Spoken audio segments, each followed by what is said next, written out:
NATO Europe దేశాల్లో మనం ఎప్పటి నుంచో మాట్లాడుకుంటుంటాం. హంగరీ ఊరంతా ఒకదారి అయితే ఉలిపికట్టుది ఒకదారి. యూరోపియన్ యూనియన్ సాయం చేయాల్సిన ప్రతిసారి ఉక్రెయిన్కి సాయం చేయాలి, ఆయుధ సాయమో లేకపోతే సాయుధ సాయం ఇతరత్ర ఏ సాయం చేయాలనుకున్నా తన చేతిలో ఉన్న వీటో అధికారం. ఎందుకంటే యూరోపియన్ యూనియన్లో అన్ని దేశాలు ఖచ్చితంగా ఓకే అనాలి, అట్లా లేకపోతే వెంటనే యాక్షన్ ఉంటుంది. అట్లాగా వీటో అధికారం తన దగ్గర ఉన్న దాన్ని అడ్డుపెట్టి ఎప్పటికప్పుడు ఉక్రెయిన్కి దెబ్బ కొడుతున్నటువంటి హంగరీ అధ్యక్షుడు వచ్చేటప్పటికి వాస్తవంగా లెఫ్టిస్టు, తను రష్యా అధ్యక్షుడు పుతిన్కి మిత్రుడు, అందుకే దెబ్బ కొడతా ఉంటాడు. ఇప్పుడు అదే హంగరీ అధ్యక్షుడు తాజాగా ఉక్రెయిన్ అధ్యక్షుడు జెలెన్స్కీని కలిశాడు, ఒక కీలకమైన ప్రతిపాదన చేశాడు. అది మేబీ రష్యా తరపున అయి ఉండొచ్చు, లేదా శాంతి దూతగా చెప్పుకోవడానికి అయ్యొచ్చు. సీజ్ ఫైర్, కాల్పుల విరమణ.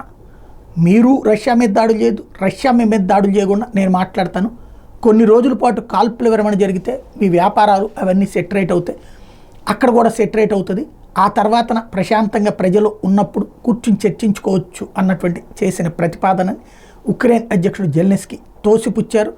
అది వృధా భరితమైనటువంటి, వ్యర్థమైనటువంటి లేదా వీరత్వం లేనటువంటి అంశం అన్నది తేల్చి చెప్పారు.